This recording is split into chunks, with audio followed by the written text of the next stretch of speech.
Welcome to Worth Wandering with Sarah and Brody. Just the two of us.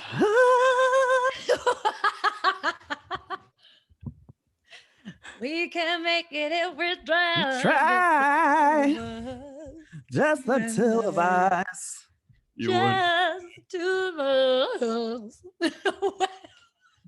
He's gonna come on and we're singing and it's like real weird. So anyway. Okay, well then we're gonna cue 1, 2, 3. You and me, baby, ain't nothing but man. Oh, so let's Remember do it like they do on the Discovery Channel. Give it Should to we me play now. WAP then? I have not heard that. Hmm. Are you about to play? Are you about to play it? I'm not ready for that, I think. You're ready. I really don't want this on my history, but okay. Sure you do. It's already on your history, Brody. Don't even lie. I legit have been asking girls at work if they find this offensive. Okay. And I totally feel like if I was a chick, I'd be like, how can you fight for equal rights? But then you have a song like this that totally I feel like degrades women. Let me hear it. There's some hoes in this house.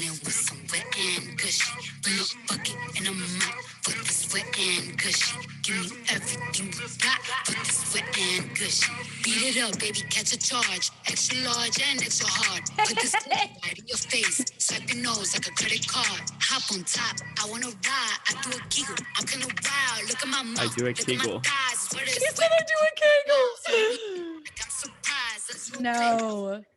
got this ring. Double me, swallow me, drip down the side of me. Drip down the side of me.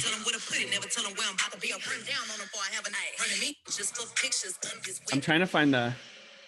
So I don't know. I need to actually listen to the lyrics of that.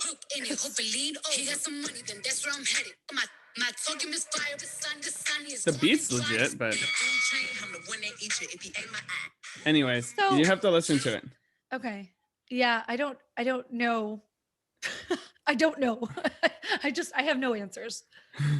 I just don't have any answers. There are none. I don't. You know what's crazy though is that when I started doing that, something on Zoom on my computer noticed the music that was playing and asked me if I want to transfer it. No, it didn't. Swear to God. Seriously? Okay, technology is beyond me. I need Michael to be my. Well, actually, my brother literally produces at Riot. Like, I need to. Oh, is that what he does now? Yeah, he's. Okay, I don't know what team he's on, but I know he's on the production team. Very cool. Kind of. He's a contractor. Okay. Yeah. So he has put together, I guess, some of the shoots and edited. I don't know, content. I don't know. I don't have all the words. You don't need words. It's okay. Words are overrated. Are they though? Good. Are they? Are they though? Good vibrations. You're like playing WAP right now, and I'm just like, let's go back to the Beach Boys. Hey. I'm okay with that. I can hang with that. Okay, I'm waking up now, and part of it is because I'm an extrovert and there's people here in front of me, but also I had espresso, right? But you're still drinking from that giant cup. Brody, it's the size of your face. A giant cup of I'm the fucking boss. You know what I need? I need a cup that says world's best boss because Michael Scott. You should get it or make it. No, I need Michael to buy it for me because I don't want to buy it for myself. Why not? I bought this for myself. Did I? What was I say? I don't know. I think I have another one that says I'm the fucking boss. Give me that one. Huh. I don't know where it went. But yeah, something about being boss and something.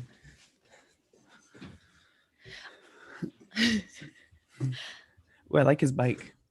I'm trying to look at what's on the wall. Are those albums? Okay, do you hear what's happening in my house? Do you hear that? No. Okay, good. So, okay, because because of the wind, the doors keep slamming. Right. Did you also hear though in the YouTube video with Sam and on the podcast, Ryan doing the dishes in the background? I heard it when she was talking and I didn't want to interrupt her to tell her like, hey, tell Ryan to stop doing the dishes. Oh, then no, I couldn't hear. Really? I tried to cut out as much as I could when there was silence, but you can definitely hear it. No, I couldn't hear anything. Do you watch, what is it called? I was going to quote a show that I don't think you watch. It doesn't look like anything to me. I got nothing. Oh my God. What is that show called? Michael and I love it. Westworld. Sounds familiar, but I haven't watched it.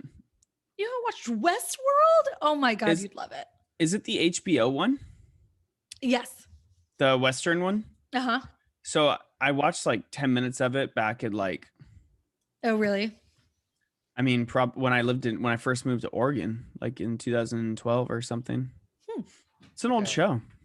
Hi. Hey. Awesome. We Sorry. What can is hear you. up? That was a whole thing. I have Did you just go through 3 mics or headphones? Yeah, so I just got this broadcasting setup that they sent me for LCS. Yeah. And it's like way more complicated than what I'm used to. It was a whole project, but we're good now. It's okay because I am also recording out of my mom's like extra TV room and I have none of the setup I'm used to because our power went out at 9 a.m. this morning and it's been out all day and it's going to be out all day tomorrow too. So, No way. yeah, What? the freaking wind. There's like powers. I mean, like the power lines went down. It's crazy. Wait, this is in California? Yes, could this is say? in Santa. Have you heard of Santa Paula? No, Okay, do you know where Ventura is? kind of. That was such a good no. No. It's near Oxnard, Ventura. Okay. yeah. Cool. Yeah. And we're literally in between 2 mountains.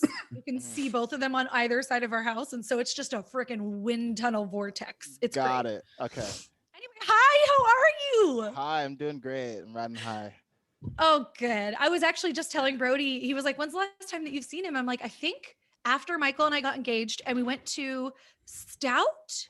What was that place Oh, on man. Sepulveda with like the catch-up leather and we had like Plan those check? plan check. Yeah. Yes. plan And we check. had like the amazing donuts. It was Yes, insane. color donuts are god tier there. Oh, you introduced us. Oh, maybe it was before we got engaged. My God, it's been a long time because we've been married for like 4 years now. It's crazy. Yeah, it's been a minute. Anyway, so Anyway, let's get started. Anything, by the way, anything that you say You can't or even talk hear it. about, what Whoop. can't you hear? Are you taking paparazzi shots again? no, I have to- that's Is that just the- I'm not. There's no actual flash.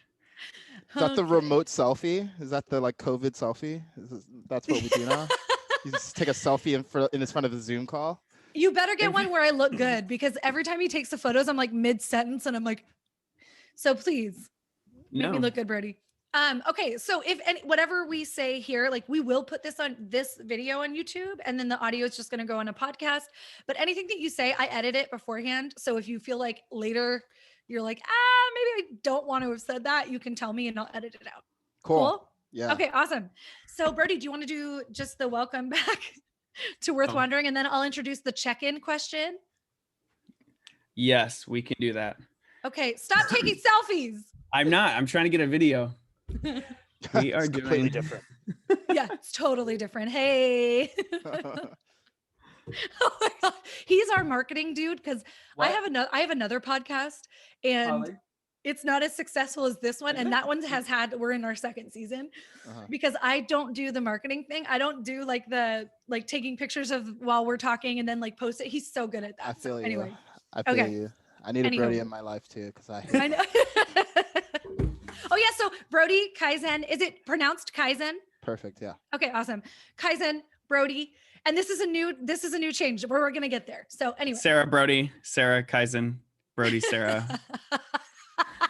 Okay. All right, let's start. Let's do this. I'm so excited. All right, so I'm just gonna do the intro and then you're gonna jump right in. Mhm. Okay. What's going on, everybody? Welcome back to episode 4 of Worth Wandering podcast. Who are you? I'm Brody. And I'm Who Sarah. are you? I'm Sarah. And we have an awesome guest with us today. I've known you for a long time now. Yeah. But we haven't long hung time. out in a really long time. So today's guest is going to be talking about esports, but also his own personal and career journey within the world of esports. He's a Harvard grad. He's a big part of the esports world, currently working as an LCS analyst with Riot Games, which we will get a definition of in a second if you don't know what that is. Of course. And has also won an Emmy. Oh my God. So Kaizen Derrick Asiedu, please, how's your last name pronounced? Asiedu. Asiedu, thank Yeah, you. So yeah. Kaizen Derrick Asiedu, otherwise known as Primal, and on Twitch, that's Primal, correct? Mhm. All platforms, that's Primal. Oh, that's Primal. Okay. Yeah. See, Michael lied to me. Uh-huh. He said Uh-oh. Primal, and I'm like, there's another person named Primal. In that case, That's it's Primal. Primal. It's Primal. I don't want to get him in trouble. Anyway, welcome to the show. We're so excited to have you. Do you want to, give us a quick rundown of what an LCS analyst is? And then we're going to do a quick check-in just as a fun little intro thing. Yeah, so I usually tend to refer to myself as a commentator just because it's a little bit more straightforward. Got it. Yeah. The gist of it is I talk about sports, and it just so happens that my sport is a video game sport, so it's an esport called League of Legends. And LCS, for those of you who don't know, is the League of Legends Championship Series. It's a name for the top tier pro league in North America. And it's a Awesome. league that is run by Riot Games, their North American office. So every Friday, Saturday, and Sunday got awesome action. And you'll see me Yeah. with war paint on, which is fucking Yes! crazy that they allow me to do this. Doing analysis We're gonna between talk the about that. games. Yeah, we're gonna talk. You're about like, I get paid for this shit to wear I- war I- paint? I can't believe I got paid to do any of it. So It's amazing. It's awesome. Yeah.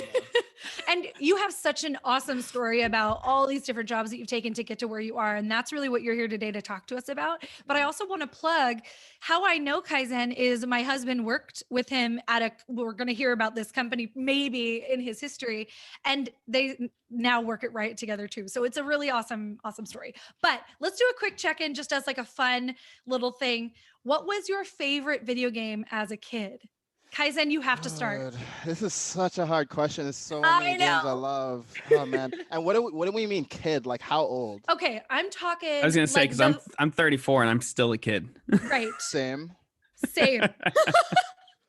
I'm never gonna change. I'm gonna Thank you. I agree. I'm gonna say one of the very first ones you ever played. Ooh, okay. Like first few years of like video games being out in the world, because we're all around the same age. Video games were born underneath I mean- our fingertips. Okay, the first one that probably made a really strong impression was Star Fox on Nintendo 64. I still remember Okay. getting back when VHSs were still a thing, and they would mail you the trailer for the game. Oh my It was so God. hype, like getting like in the mail, they send you What? like the box. Yeah. And they like hyped like the Rumble pack. I don't know if you guys remember that, which is the thing. No. Is the thing that you put that shit in your controller and it would rumble when you play Oh the yes, game. yes, Yes, yes. And I do that- remember that. And that was like when that wasn't a thing, right? So No. it gets you hyped like for like Oh, I don't yeah. know, weeks or months. So that's probably the first game where I was like, oh my God, video games are like the best thing ever. Okay, Um, I'm loving that. Yeah. Okay, Brody, what about you? So I would have to say probably, if we're talking like back to like OG, then I'm Yeah. gonna say Super Mario Brothers Yeah. on regular Nintendo, or Duck Hunt. Oh, And Duck whenever you Hunt. lost the infamous dog that would show up in the middle of the screen. Other than that, I'd probably have to say the one that stuck to my memory the most is Crash you're Bandicoot on cheating. PlayStation. you're so cheating right now. You just named 3. Cheater. I like to be on top. Okay, Are well, we gonna edit that out?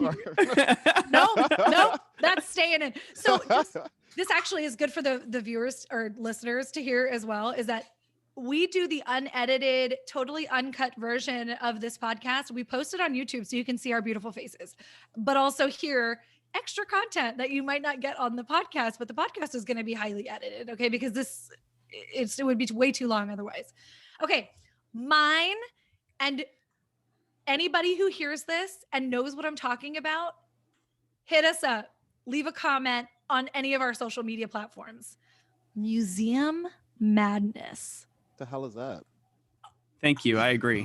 You guys. Okay. Deep breath in. Sorry, not to shit out of your whole childhood, but yeah. Is that where like on the YouTube one where like actually plug something here or here or here that actually shows Museum Madness? No, so here's the thing. Museum Madness was my favorite. It was a PC game. It was on a literal floppy disk, people. And it was about going and you explore these museums. And there's like this one part of it where you go into a room and you look for dinosaurs at different like levels of time. You guys. Well, if we're going to get old school and like really like age That's what ourselves, I then we're talking said. Oregon Trail, man. Oh, Oregon Trail. Was that really your favorite game though? No one's gonna call the Oregon Trail their favorite game. Oregon Trail, right? It was Seriously, that's like the game you play in school, and it's like pretty Yeah. cool for school, but you wouldn't Yeah. play it at home by yourself. That's true. Right. That's like saying your favorite game was Snake on your old Nokia brick. Yeah, like come on now. Okay, but listen, if anybody knows Museum Madness, you're about to be my best friend because no one else knows what this is, and it was so fun. So anyway, whatever. I You know, agree. you know what it sounds like? It sounds like a little bit like Pokemon Snap, which they're making a sequel to. I don't know. Have you what ever that played is. Pokemon Snap? No. Sarah? Let's go. Oh Wait, my is god, that the you one would where you love like it. find one in the room with you? No, so in the you're like room? basically you're like traveling the world of Pokemon, which is like I don't know, My brother knows all about Kyoto. Pokemon. That was his yeah, thing. Kanto or whatever it's called, and you're just taking pictures of them, and your whole job is to be a photographer, and it's like some of them are like rare Pokemon, so you only have like a few seconds to Interesting. capture it. It was such a good game, and it Wait, was when made did like this come out? oh man, it had to be like 15, 20 years ago, and they're making the Oh, sequel. It's shit. coming back sometime this spring, I'm pretty sure. Oh, my brother's gonna lose his That's a mind. genius business decision based on how they did Right? Pokemon Go and how well that was. Oh man, this game was one of the best games I've ever played. It was super unique. I feel like we need another Interesting. platformer. Although Spelunky is a really good platform game right now that Michael and I are obsessed with. But anyway, okay, we're getting Spelunking. if we go down this road, we'll be here for I know. hours. Yeah. Well, that's why you have a transition question, right? Yes. And Brody, why don't you ask that transition question before we get into, your whole journey and your passions and all those things? Brody, kick us off. It'll help spare us any bad questions. Being said, what is the Yeah. question you hate being asked most? I honestly, about esports kind of About Yeah, I guess esports? we should preface that. I don't know. I don't really hate like in general. I just don't hate in life. It's true. I like that. But I guess maybe the most tired question is generally when I'm talking to people who, don't know anything about esports. Mm. They'll be like, "Wait, like they're professionals who get paid to play." Yes. And there's nothing wrong with it. I understand the incredulity and all, but Yep. at the same time, it's like anytime I'd have a conversation with Yes. a normie, about this kind of stuff, it's always like blows their mind that someone gets paid to play games. And again, like Yeah. I totally understand. Like if I were outside of the Yeah. scene, that's fucking crazy. But yeah, I get it. It's like an autopilot. Right. Like I have. It's a new world. I mean, but esports has been growing for, quite some time now, no? Oh yeah, it's been around for Yeah. decades.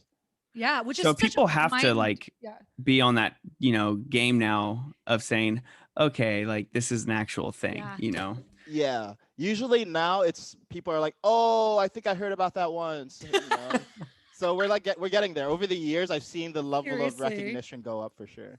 Yeah, even like in my it. classroom, I feel like I have a lot more students who are more interested in being, professional players or streamers or commentators. There's a lot Mhm. more interest in it. But I have Exactly. to burst your bubble, Kaizen, because that's one of the questions Oh, that we're boy. asking. Later on, we're going to be asking questions about esports, and some of them are, what really like what are the demographics and how much are players making these days, Mhm. because we know that our viewers are going to be wondering the same thing. And I gotta agree with you though, Michael's tired question is similar. It's the same one, but it's also the other question of, well, wait, why would they be making that much money? It's not like it's real sports.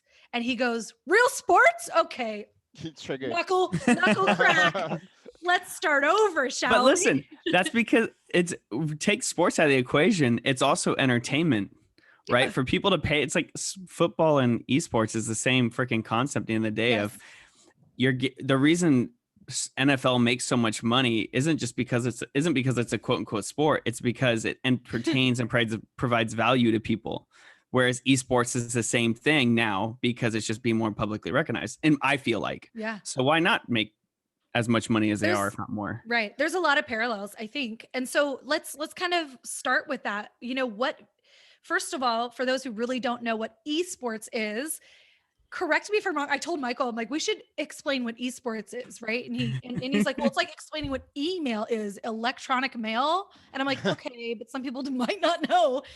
Esports is electronic sports. Is this okay? Great. Yeah, Wonderful. I mean, for lack of a better term, I mean, or it's just video games played as sport, right? Great. And spectating I like it. sport, like all the same stuff you see in sports, Yeah. except replace it with a video game. That's it. Awesome. And are there certain video games that are considered esports and others are not, right? Like, so there's only, as far as I know, there's only a few different games that are actually considered part of like the esport world of doing championships and winning money and, Yeah. those kind of things. Yeah, that's an interesting question. I think there are only really a few sports that are considered esports and that have like reached scale where it's like clearly recognizable. Like, hey, there's stadiums, there's salaried players, there's multi-million-dollar prize pools, all that. Jesus. And there's only a handful of them, League of Legends being one of them. Right. But there are plenty of games where there's like a grassroots community and they'll occasionally have like a tournament, right? So it depends on what your definition of a sport is of a sport. But it's not like there's not a publisher who's like, we made an esport, it's sort of thing that kind of happens organically, and then the community sort of like christens you in esports once you reach a certain scale, I would say. Interesting. It's not like, at least to my knowledge, it's not a publisher who's like, yeah, we have an esport that's coming out in fall of 2021. Okay. Right. So I guess to get essentially build like a status or rapport. Right. Exactly. Right. And it might start by just, hey, they had a tournament for the debut of their game, and then they decided, okay, we're gonna have this tournament 3 times a year, and then maybe we have leagues, and at some point you start calling this thing a sport. Got it. So right Angry now, Birds. Yeah. I mean, Angry Birds esports could be a thing. Actually have no clue. Maybe it is. So then let me just be clear. So the ones that I know about, the big ones that have, a huge following other than League of Legends, is oh my God, Michael's going to be so mad at me for forgetting the name of this game. Ooh. Dota. Yeah. Thank you. Dota. That's good. What other kind of group or team esports are similar to those where they have, yearly championships and millions of dollars in prize money? Yes. Are there any others? So there's shooters. So Riot has a shooter called Valorant that just came out last year, and it's pretty popular. And they had their first big, what they call a major, so one of their major tournaments last year. Oh, okay. Counter-Strike is another big one. So Counter-Strike is there've been multiple iterations of Counter-Strike, and it's a really old franchise, but the latest one is Counter-Strike Go, so CS:GO. Okay. Let's see. I'm sure some fanboy in the chat's gonna kill me if I don't mention their game. But, it's those fine. are some of the We're major doing a ones. brief overview. We're not getting too deep here. But I will say, go ahead. Oh, so and those are some of the team ones. There's also, just like there's tennis, which is an individual sport, there are individual esports as well. Like StarCraft is the legendary, grandfather. And those are like hosted by the company or the creators of the video game?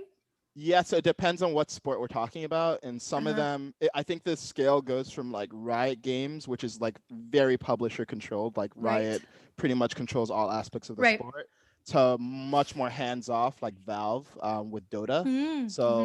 Dota, they've kind of created a more open ecosystem where there's a bunch of different organizers doing things, and there are pros and cons to every model. StarCraft, it's been a while since I watched StarCraft, and StarCraft was my first love as an esport, but StarCraft was more toward the Valve model. In fact, I would say it's actually complete other end of spectrum, because Blizzard had nothing to do with StarCraft until StarCraft 2, and even then they didn't get as involved as Riot is. Right.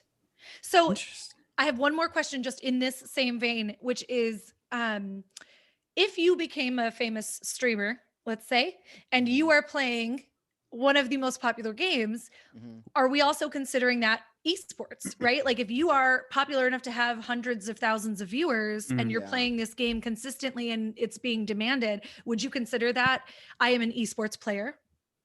I wouldn't. I would consider that more like, what's a good example? I don't know. It would be like LeBron James streaming himself playing practice and like crushing little kids in his neighborhood. You know, like when we think about the most popular like Fortnite players. Sure, like sure. Ninja. I was gonna Everyone say knows Ninja, right? I mean, to be fair, he's playing. You know, the matchmaking makes sure he's versus people who are like similar skill level, but it's not. It's not like the organized competition. It's not like you're practicing for a competition and then people are watching it. For the most part at that scale, it's more like being an entertainer. But what people happen to watch you do is competitive. Got it. Like the difference between like you wouldn't consider just like playing ranked ladder in any game, like you being an athlete. You know, it's very different. But it is absolutely competitive. Absolutely. I mean, oh yeah. And we're going to get into streaming in a second too, but Brody, why don't you take away the next question? So I guess what we'll kind of do is we'll go backwards a little bit and try, because I know nothing about you, Kaizen. Sure. So I kind of want to esports. Or esports. Other than what he's heard from Michael. Right. So I kind of want to just go back to like the nitty gritty of like, you know, the basics, like what got you into esports, and all that good stuff. Yeah, so I mean, I've been playing games since, some of my earliest memories are of games. So since I was a wee boy, so I guess esports, my esports attraction was a natural outgrowth of just me being into games my whole life. Yeah. And as I got older, I got more and more into competitive games and playing games online. Once that became a thing, I remember I was so excited once I could play online and like compete with strangers. And I started off by playing real-time strategy games. So the first one, and shout out to anyone who's listening to this who knows this game, is called Lord of the Rings Battle for Middle-earth. I loved that game. I was so sad. It had so many technical issues because I think it was EA, like just really supported the game so poorly. The online infrastructure was so bad. No. Was that like the company that EA Sports? Yeah, something Electronic in the game. Arts. Yeah. You would wait like an hour to get a game, and but you love the game so much you'd be willing to wait an hour. And anyway, so that was the first game I got seriously into playing online competitively, and then StarCraft. And it was StarCraft 2 that I got into, Wings of Liberty. It was in beta. Yeah. And I got really into playing the game, and then I realized, oh wow, like I could learn from watching other good players, right? So I could watch their streams and stuff. And then I realized, oh wow, there's this entire competitive ecosystem around this. So let me check this out. And I just fell in love. For me, sports had never been a big part of my life. Like the closest I got to sports was maybe basketball. I'm not that into it. It was more my dad was into it. I was like aware, but I was like, I like video games. But in esports, I was like, oh wow, it's like a competition I care about, which is video games. Yeah. Competitive outlet, and it's being played as a sport. So I got super into StarCraft, like completely fucked up my sleep schedule watching like Korean tournaments and stuff like that. GSL and so and all that. Yeah. Can I ask a quick question? Do you know where did esports start? So you said that it's been around for decades. Did it start you said in Korea? I mean, I would say Korea. Like people make arguments for like, you know, Doom and stuff like that. But I would say StarCraft Brood War was the first esport that anyone could look at and be like, this is absolutely a recognizable esport. Oh, wow. I mean, they were filling stadiums. They had pro players. They had commercials. They had like airline sponsorships. Yeah, they were like the first like really big esport that had a mainstream presence. Right. Granted, just in Korea, really. that was at least that mainstream tier, but it was definitely recognizable as a sport there. So is Does this like Korea early? Go ahead. Sorry, I was just like early 2000s. Are we talking or? Yeah, early 2000s. Okay, wow, that's yeah, and crazy. South Korea, just to be clear. So, yeah. we went to Korea last year, and everyone asked me and my wife. They go, "Well, yeah, where'd you go last year? Oh, Korea. Wait, North Korea or South Korea?" I'm like, is that even a question? I guess you should. I guess That is true. Yeah. So then, would you say that South Korea is like the leaders in terms of like the esports community? That's a really interesting question. So I think for a long time it was just considered the best in the games or sports that it took seriously. So in Brood War, definitely the best players were Korean. In StarCraft 2, the best players were Korean. League of Legends hit Korea later, but it wasn't very long until the best players and teams were Korean. Right. And they actually had absolute dominance, like entire League of Legends scene in like a vice grip for a long time. Until I think it was 2018 was the first time that a non-Korean team won since like the first League of Legends championship. And that might be imprecise, but the point is they were super, super dominant. Right. And now more recently though, China is starting to show signs of dominance. And they actually lost the last world championship, but arguably they still have the best overall league. So they might not have had the single best team in the world, but arguably they had probably like teams 2 through 4 or 5. So they had a good chunk essentially of that, like exactly. They got a monopoly. Yeah. Well, Korea had a monopoly. Then China was coming in there. I thought China was gonna have a monopoly, but fortunately they didn't win last year. So this goes along with one of the questions that I had, which was about the demographics of esports, not just League of Legends, but I'm sure you can only speak to what you know about your, league, but some of the research that I'd done about demographics of the players who would play this game, or even engineers or commentators or analysts or whatever, it's primarily a male dominated sport. I have my own little research here that I just want to pull up really quick well, I think it's an interesting thing because I think it's important that we also discuss, are there certain things that might be changing? So according to the National Library of Medicine, they found that 81% of online game players were male and the mean age was about 27 years old. So it's kind of primarily 18 to mid to late 20s, male dominated. And the diversity of players, at least what I have seen just from, my brother works at Riot, you work at Riot, my husband works at Riot. From what I've seen, there's a good population of, Asian Americans and white, a lot of white people. And so are we starting to see any of these things change? It's also, there are more women than there were five years ago, but are you starting to see anything kind of shift in terms of demographics, right? Like you were just talking about China, there's going to be more China players, but are you seeing any other signs of diversity? So I think behind the scenes, yes, to an extent. Like I know Riot has made diversity a bigger priority. I was there for like 7 years, so I saw the shift. Oh wow. And they made it a bigger priority by the end of my time there. I'm actually so I don't work there full time anymore. I'm a contractor now. It's a different relationship with them, so I don't have as much visibility into what they've been doing. At the time that I was leaving, they were having more minorities and more women as part of building the infrastructure a priority for the company in general, and by implication that it has to include esports. I don't think there's been as much of a major or intentional shift industry wide. And of course, again, I'm talking mostly from a League of Legends perspective. For sure. And as for why, it's hard to say. Like, I think it's first important to look at what is the composition of people who are playing the game to begin with. Right? Like I would expect League of Legends, given the nature of the game, is probably more male to begin with. It might not be 81% male. Right. And similarly with if we talk about ethnicity, I mean, China's by far the biggest region. So that's the reason that it's mostly Asian, maybe not Asian American, but mostly Asian. Right.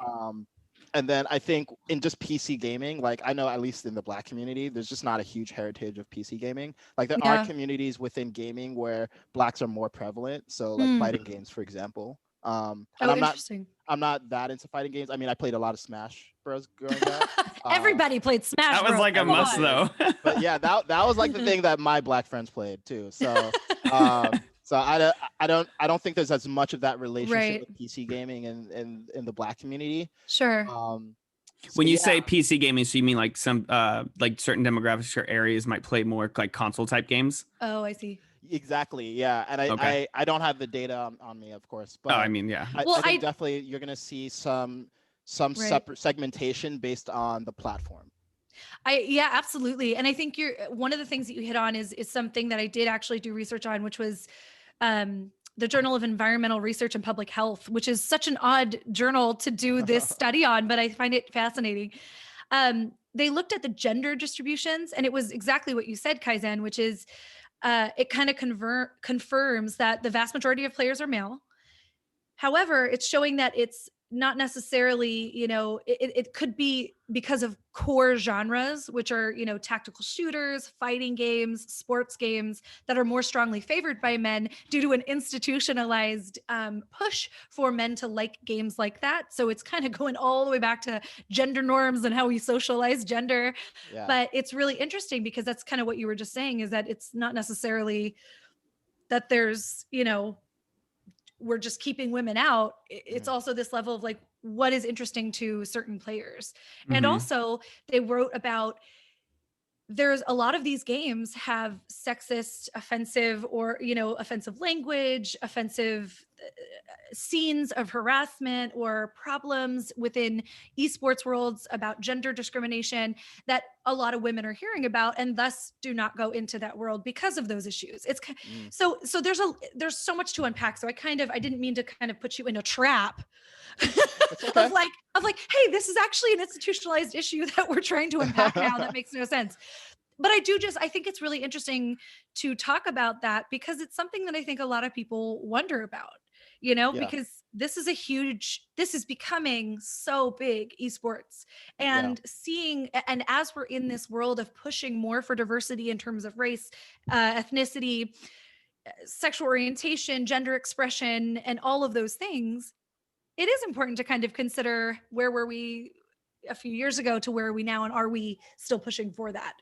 So anywho, I'll get off of my equity thing now. I know that's probably I'm the only person interested in it. But No, well, wait. No, So I think it's very interesting. Yeah, I think it is interesting, and I think one thing worth noting is there have been trans players who compete at the top. I was just gonna level. ask about that. Yeah, so two examples come to mind for me. So one was Ramilia, who unfortunately passed away, but she was a player who I think she was in the North American League for a little while, and then I think she went to either the Latin American League or the Brazilian League. Wow. And she has a sad story. I think she committed suicide. Or Oh no. not a happy ending. But then there's another player. Her name is Scarlet. Scarlet, that's who I'm familiar with. A very good StarCraft player. Yeah. Is she still around? Is she still playing? I don't know. Okay. So are there rules, by the way, about, at least for League of Legends, are there rules about, gender inclusion or exclusion on teams? It just happens to be that they're mostly whoever's yeah, it's mixed, right? Yeah. I mean, or it can be. Yeah, in principle, there's nothing stopping a team from having like a woman as a player. Sure. I think there's a lot of environmental factors that have traditionally probably caused women to shy away from it, even if they did. Yeah. At that level. Like there have been high level players who are women who could at least like compete at like the academy level, which is right below LCS and maybe eventually LCS. Yeah. But when you think about the history of esports, like it's been very grassroots, right? So at first it was like a group of 5 people would get together, right? So it's like guys and their friends who are most likely going to be guys, right? Yeah, yeah. You're like an antisocial dude playing games all the time. You're going to hang out with other dudes who do the same thing. And I know that as being formerly a recovering antisocial dude. So it's like you play with people who are like you, right? It was just like 5 guys in a dream, right? And then infrastructure started to be built around that, and then it was like, okay, the next step was, okay, Right. let's all move into a house together, right? And Right. imagine if you're a girl, you're gonna be like, am I gonna be in this house with like 4 other guys, or Right. I mean, that's a real consideration. Absolutely. Hype houses. yeah. Mhm. So I think there's just been a lot of, as you said, there's, sort of bone deep, societal influences that Yeah. lead to maybe women not even being interested in as high of a proportion as men. Absolutely. But I think even at the highest level of play, there are additional considerations if you're a woman sure. who wants to play at that level. So So hopefully we can see a shift starting to take effect, because I'm seeing That'd the be shift dope. in engineering as well, right? Like there's a lot more push to get women in STEM fields. So maybe we'll see that shift. That would be awesome. yeah. I think Anyway, it just comes with time, like as something becomes more Yeah. popular, especially and more widely accepted. Because I feel like Yeah. esports probably wasn't accepted very easily in the beginning, and still some people in communities are like, "Oh, yeah, that's not a profession, right?" Like, come on, Oh, when we yeah. were kids and you played a video game, they would come over and be like, Brody, go to bed. You can't play video Yes. games today. You got to do your homework. You can't make a living out of that. And they can be like, well, bullshit. Yeah. Oh my God, I know. I have kids and a husband who works in a video game, like at a video game. I was You're gonna say screwed. restaurant. Tired. Anyway, I still have that like, oh, but we need to. I mean, balance is good, but I still struggle with the thing that was ingrained in my mind, which was video games are bad for you, and so physical activity is far more important than any other thing. But research is starting to show that actually video games are doing a whole mess of really important things for our cognition and our hand-eye coordination and all these really cool things. And So- thank Oh, for God. sure. I mean, you go play Beat Saber on VR, and eye coordination is fucking through the Best roof. workout ever. Beat Saber. I'm sure that'll be an esport one day. If you've seen some people stream this, I mean, it's bonkers. I can't. It makes me nauseous. Yeah. Okay. So do we want to kind of shift gears? Yeah. So go for it. Oh, well, one of them was just, well, now I can't remember. There was like a whole thing that I was going to do. Oh yeah. I want to actually address what Brody had just said. Are there still people who are like, I guess my question is, what are the misconceptions that you still are hearing about esports, and how would you address those things? Right. In the beginning, you kind of said there's questions I'm tired of. Yeah.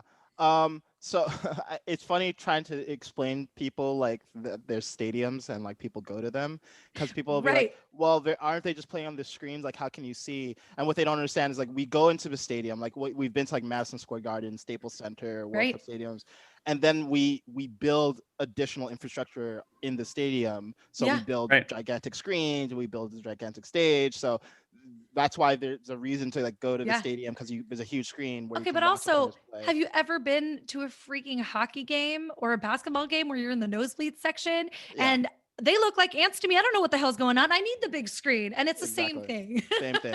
Same exact thing.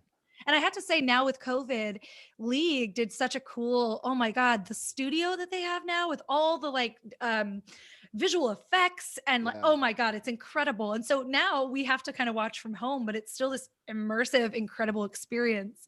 But anyway, are there any other kind of misconceptions other than why would you go and watch it at a big event center? Yeah, I think it's less of a misconception, and it's more, I think people struggle with the idea of these guys getting paid. Like it's like, how are they getting paid? Well, it's just like, again, it's the same as normal sports. Like there are sponsors, right? Anywhere where you have a big audience, right, then there's advertisers who want to advertise to that audience, right? Of course. So these teams, they have sponsors, like, it could be peripheral equipment sponsors, it could be lifestyle sponsors, car brands, energy drinks, whatever, Well, didn't you guys just have Michael, his whole job actually was putting the banners of the sponsors in the games for the championships. So he was, putting these sponsors of like, I don't even know what it was, Mercedes-Benz, or like someone was paying to get their ads within the video game that two different teams were playing. I mean, it's incredible. Exactly. And ultimately this is what my husband always says, is that, people will pay for something to happen. I don't know how he says it. He says it so much better. And I'm like, today was the longest day of my life. So I sound like just not forming sentences well. But it's ultimately like, if someone's gonna, if there's like a $2 million home, someone's gonna pay for it because someone has the money for it. So it's like, you get, I don't know what I'm trying to say. It comes No, down I to get it. context and entertainment value. Everything is value. Is if you provide a value, whatever that value is, Yes. people are going to pay for it. Thank you. That was well said. You guys, Sarah's You're good, falling Sarah. apart these there's days. something You're good, Sarah. about there's something about the win today that I swear has like blown my brains around. I don't There's even a lot. Oh my There's God. a lot. It's a long day. Anyway, So, so with- yes. Wait, so with getting back into, like what you do and esports and stuff like that, Mhm. I want to know more about like the whole commentator role of what you do.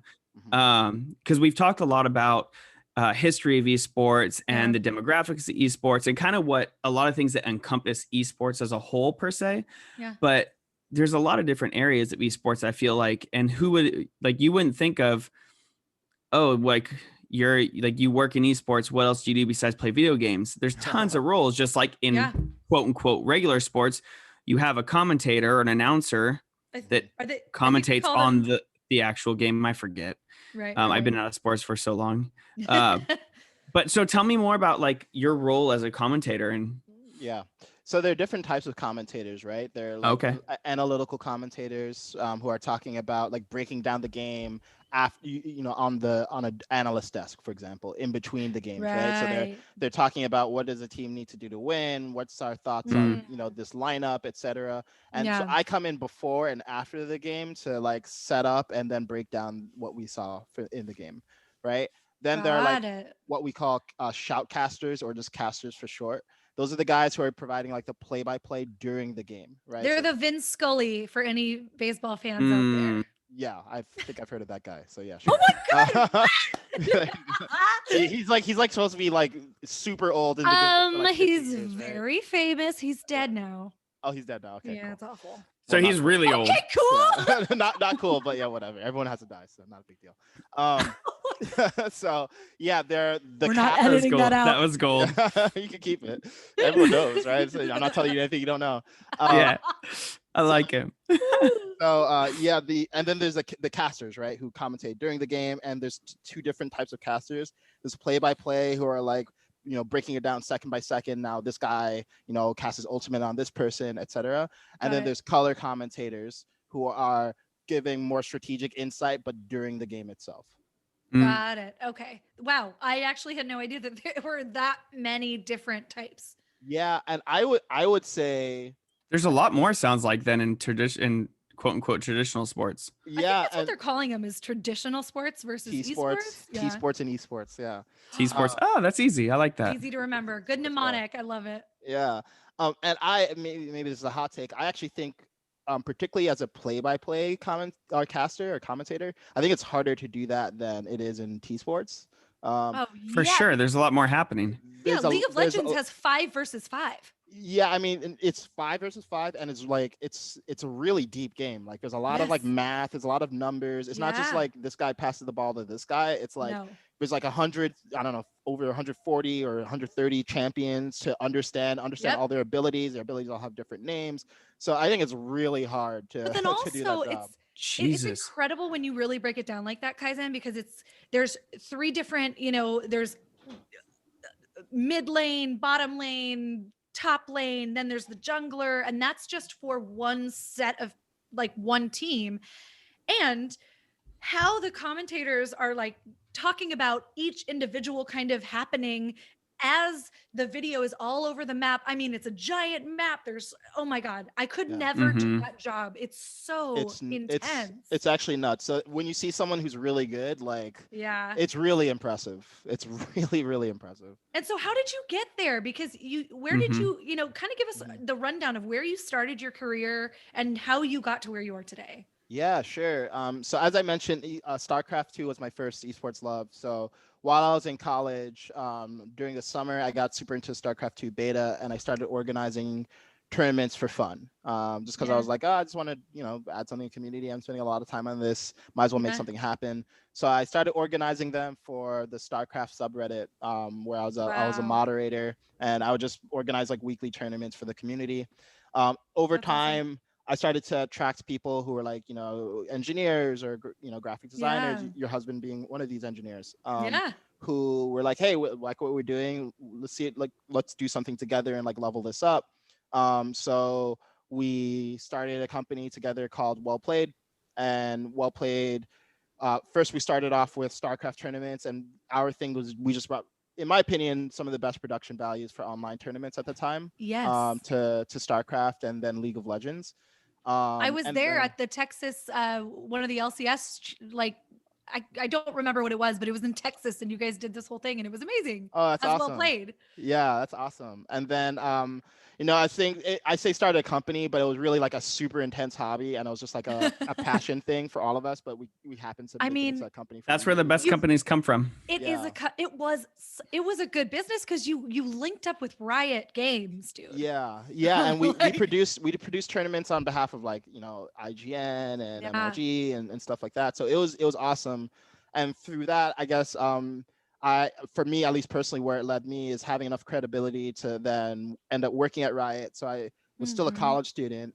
So I interned at Riot for a summer, really loved it, decided to come back. And then that was like basically a 7-year journey where Yeah. I was an intern, and then I did league operations, which is tournament rules and formats and disciplinary action for North America and Oh. global. So that did some interesting. Oh, I need to pick your brain. Oh, Okay. sure, yeah. I Oh, I boy. created actually a lot of the rules that or contributed to the creation of a lot of rules that are in the league That's- now.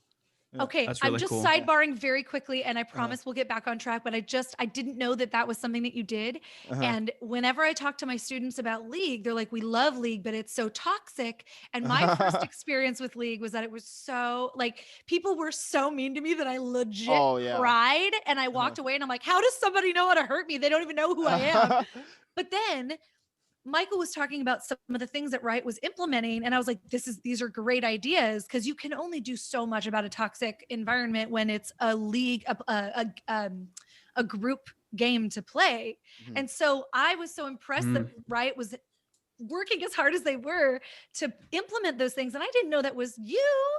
Oh, well, so Well, I you worked and on others, but yeah, I worked on the sports side of like Okay. toxicity and disciplinary action. So like right.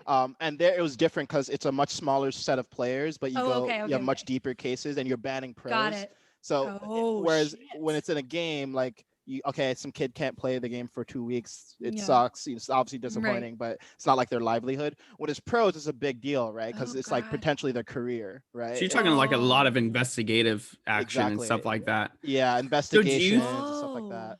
Would you say then on the professional level of esports or gaming that there's a sense of more professionalism in general as a individual or as a human being?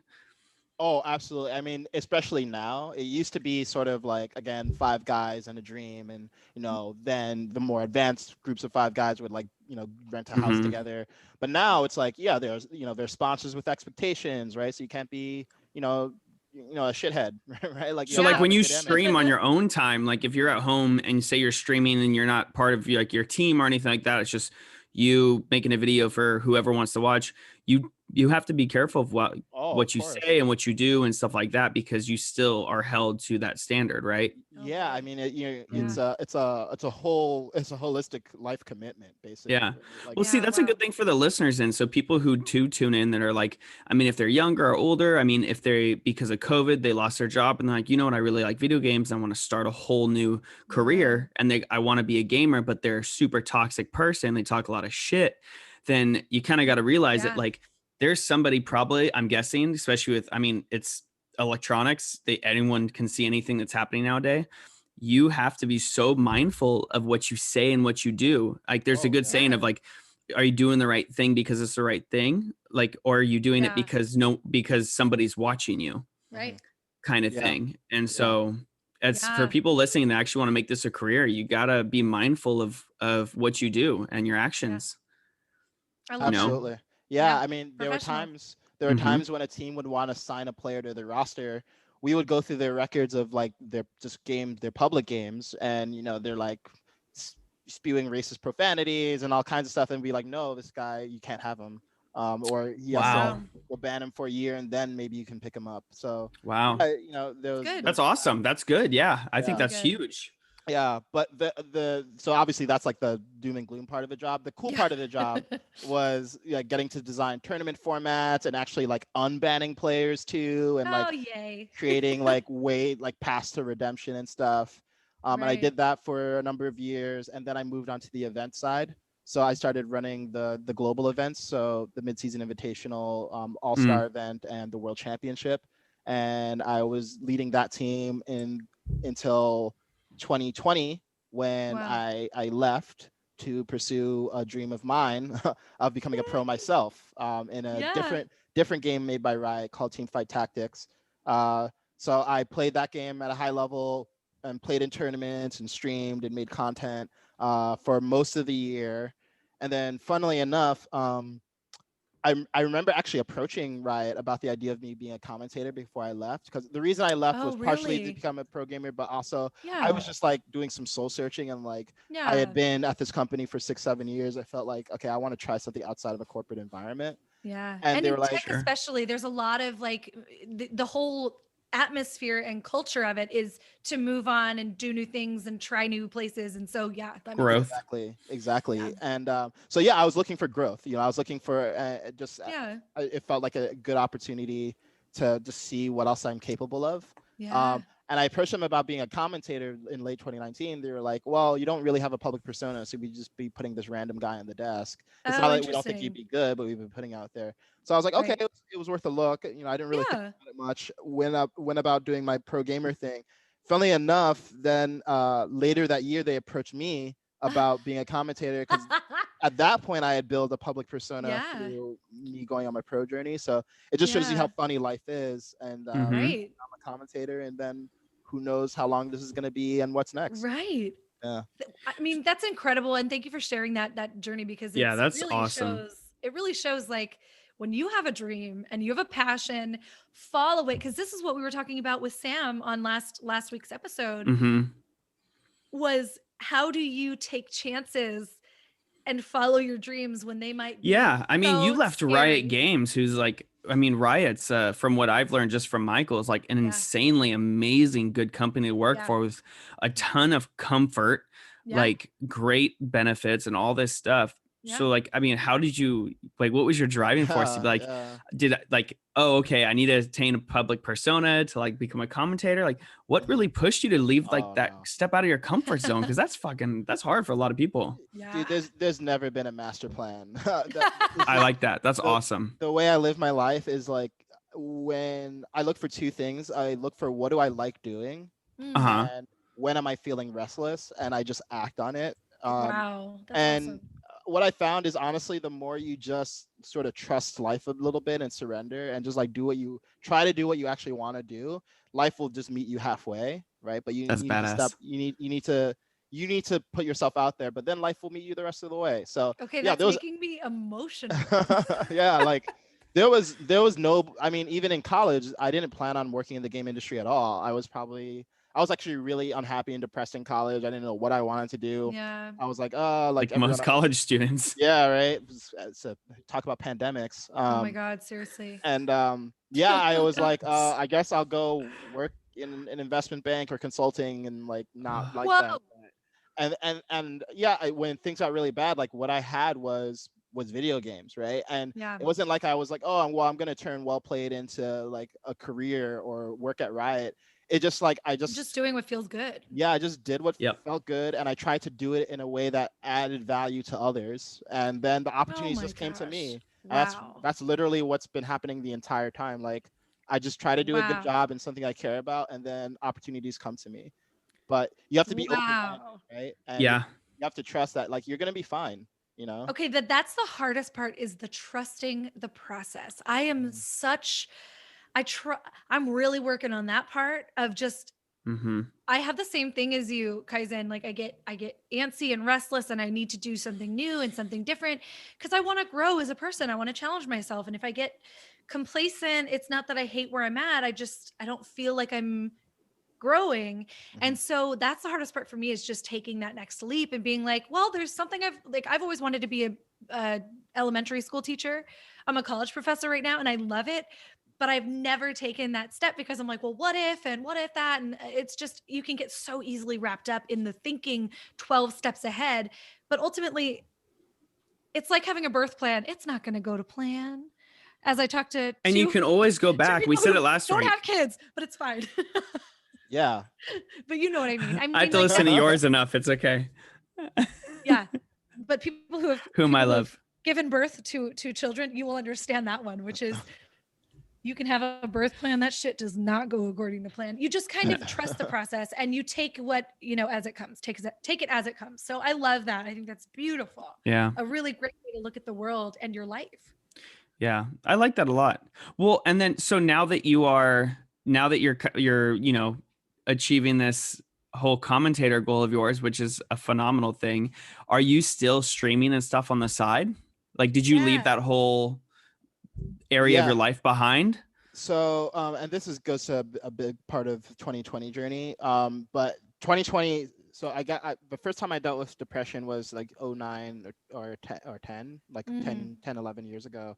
And I actually hit rock bottom for the first time in like 10 years in 2020. And then that led me on a really important and really healing spiritual journey. But during that time, I became super burnt out of like playing the game every day, streaming every day. And streaming is like really taxing, right? Like having to put on like an energetic, fun face for the camera, like all the time when you're trying to play a game at a high level and you're like stressed out, it's really taxing. So I burnt out of it a bit.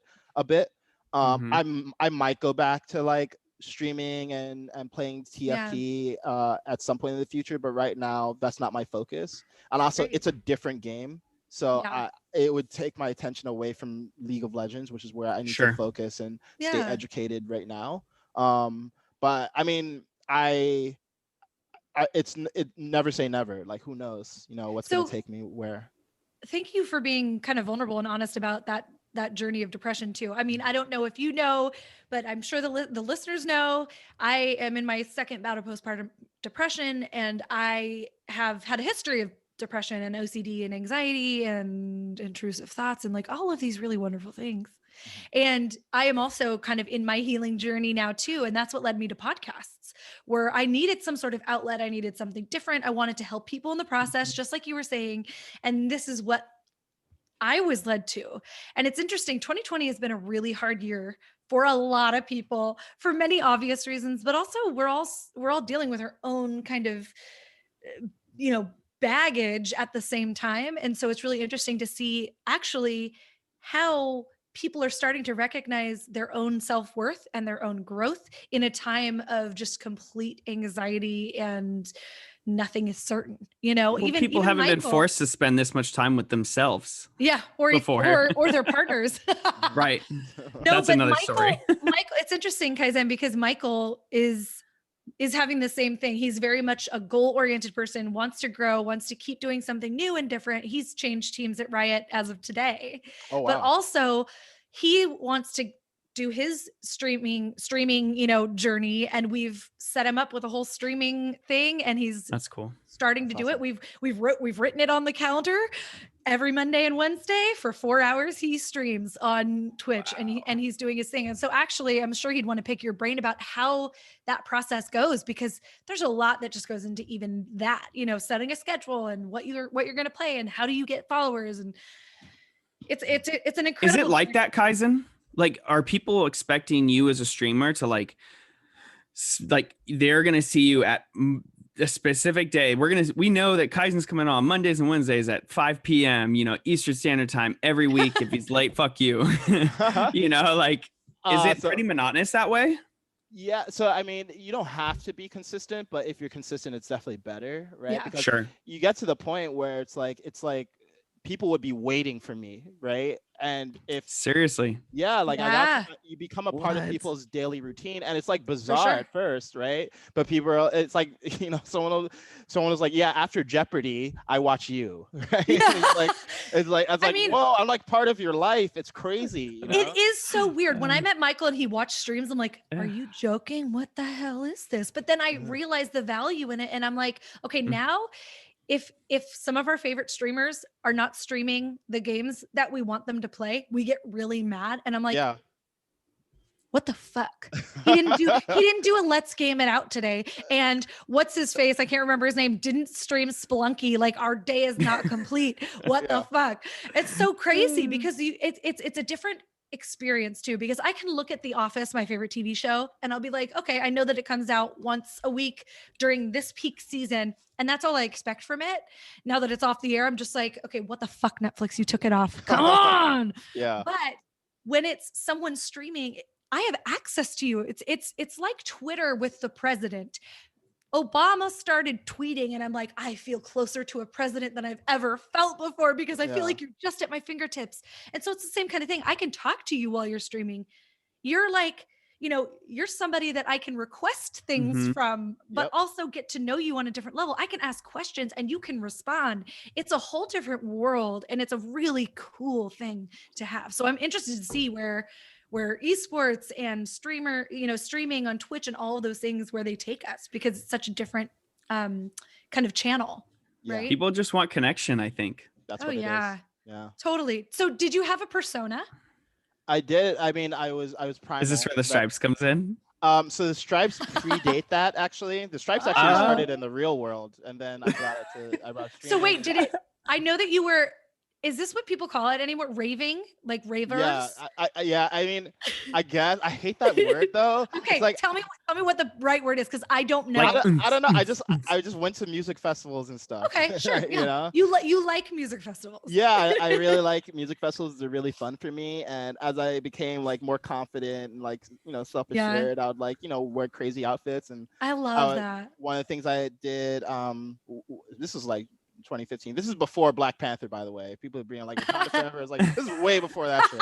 Not that shit. It was great shit, but it was way before I that. think someone owes you some my God. royalties then. Right? I I'm know, like, damn, right? dude, it's not Wakanda anything. It's me. But anyway, yeah, I would have like a spear and like Oh war paint my and everything. It was like pretty God. wild. Yeah. So, So- I did that on a whim during one of my streams, and my fans really liked it. So I was like, okay, I guess I'm just gonna do this every day. And you wore it this my week brand. when you were Yeah. commentating. You wore it, and so many people on Twitch went wild. Yeah. I don't know where it was, but like they were like, "Who's this guy with the face paint?" And I'm Yeah. like, I love it, and truly, I did see some of the pictures where you were, going to these shows, and Uh-huh. the only one we actually talked about this with Sam last week too, the last person to be on the show, and we were talking about going to these, what did you call them again? Music festivals. Thank you, music Yeah. festivals. And it really is a whole different world. Like you can be whatever you want to be and nobody cares. You can Yeah. dance however you want and nobody cares. It's really kind of a magical place where you can let it loose, Just So be I a love that. kid. Just be a I kid. love that. Is Yeah. right, and that's why we both said earlier, it's we're kids for life here. Yeah. There's that's the no growing up. mentality. Honestly, Yeah. It's the funny. I mentality. could be next to somebody who's like 30 and I feel like I'm, 10 years younger than they are. I And I'm know. like, who's this old ass next to me? And I'm like, oh, no, I'm grandpa over here. I'm having the same thing, but it's mostly when my kids walk up to me and Oliver's starting to say words, and I'm like, "Who are you?" I'm not old enough to have a little toddler. Like, What I the can't fuck? even pronounce that Where word. did you come from? Anyway, so we also wanted to talk about your name change if you want to talk about it. No Oh, pressure sure. if you don't want to, but I feel like you've been talking to us about this personal journey that you've been on with depression and finding spirituality and, calm and change within yourself. Was your name change part of that as well?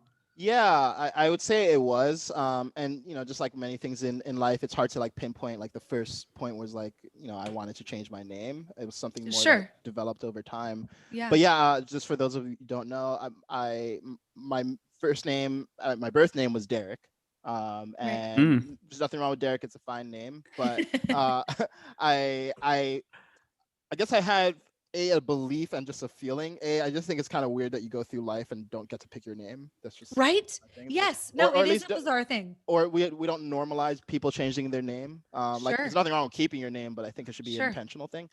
Yeah. But two, I went through a lot of growth last year, but in my life, I've gone through a lot of growth. Like I've really reinvented myself in a lot of That's great. ways, externally and internally. And Yeah. I wanted a name that reflects that. So Kaizen means improvement or change for the better in Japanese.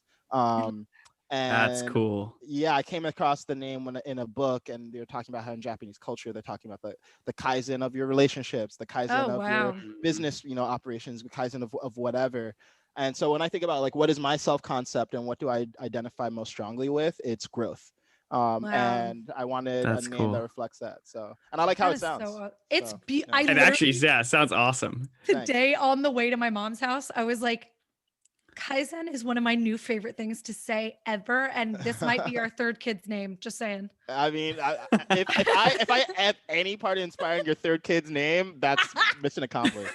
I mean, it's so incredible because it means so much, but it's also just a beautiful name and word in general. Yeah. Yeah, I think Japanese have a way with words. And this is one of Yeah. them. Dude, I seriously think just the Asian culture in general has like, they're onto something that we just aren't. Like, I don't know what it is, but Yeah. there's so much depth and heart and something like spirituality. I gotta Yeah. say, I think I feel like part of it is the difference in culture. So a lot of Asian cultures are collectivist, so they're group minded. Mhm. They are not individualist like the United States or Australia or Canada. I mean, Canada is a little bit more of a spectrum, but the United States is very individualistic, right? We value being unique and alone and independent and all of those things. And that's why we have had COVID for so long, because we don't really, there's no emphasis on working together as a team over your own personal need or value, right? And so a lot of Asian cultures are very much collectivist, and it's about the group. It's about helping one another, not doing something for yourself, Yeah. right? So yeah. And to That's- that point, like for me, a big part of my spiritual journey has actually been discovering a lot of like Asian culture and religion. oh wow. So I read the Bhagavad Gita recently, which is like the canonical Hindu text. And it's Oh, funny wow. because you read this and like, I don't know, I just feel stupid for not realizing, but I'm like, this is like the oldest religion in the world, like the oldest Oh, major yeah. religion in the world. It's like predates Christianity by hundreds, if not 1,000 years. And they've been talking about like, Wow. stuff like we talk about like meditation, like everyone should meditate. It's like the latest craze. And everyone should Right. meditate. I'm super big on meditation. But if you look at the Gita, they've been talking about this for thousands of years. Thousands. Or you read, I'm reading a Zen Buddhist text. There was one by I forget, something Suzuki, called Beginner Mind, Zen Mind. And then there's another that's a little more accessible called The Way of Zen by Alan Watts. I think a lot of people know. Okay, Alan Watts. that sounds really Mhm. familiar. Really great books. And you read them and you're like, oh wow, okay, at least Zen Buddhism, I don't know all branches of Buddhism, Sure. it's actually not really a religion. It's almost like a more of a science of Mindset? experience. Oh, okay. It is a mindset, and like what's the nature of experience? Like without even Wow. referring to like stuff of like God, is like, hey, what's the nature of the self and the Yeah. ego, and Oh like my what is this God. voice in your head?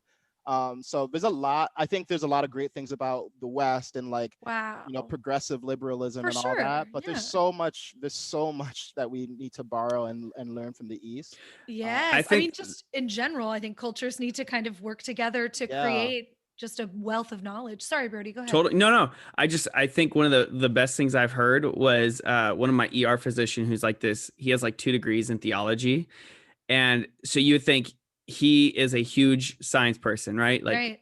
I mean, you're an ER physician who studied science for years. Right. But one of the things he said at work recently, we were talking about, was we don't know shit about shit. And we had this whole conversation. I was like, well, then do you pray?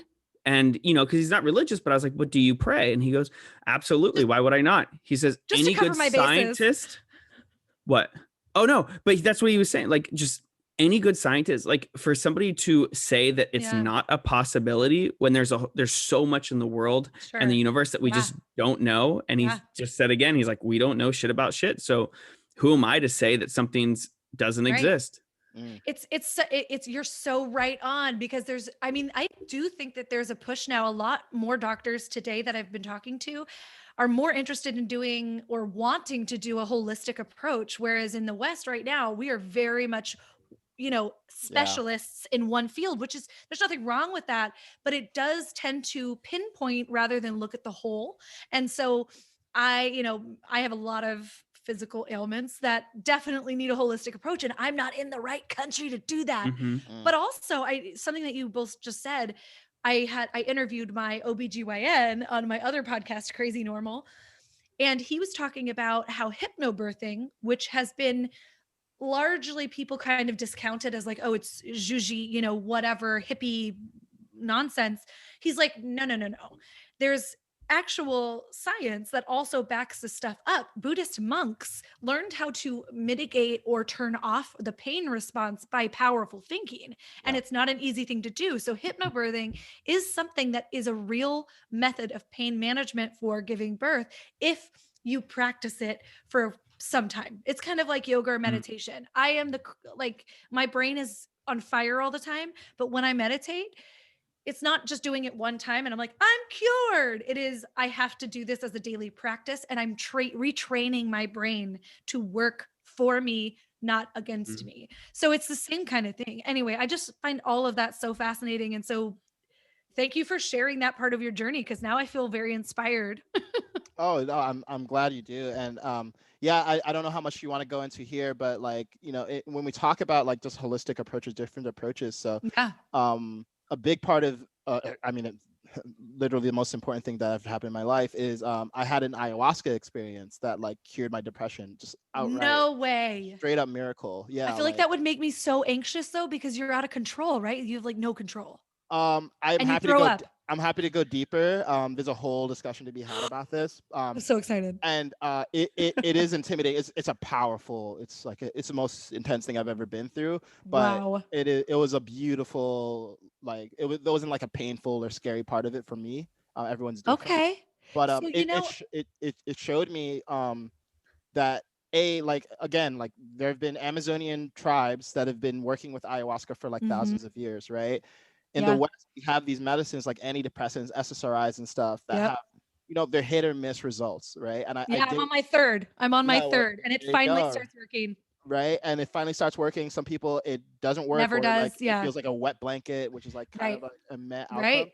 Yeah. And here's this like indigenous like plant, right, that they've been working with in shamanic traditions that like cured me outright, like completely 180 my life.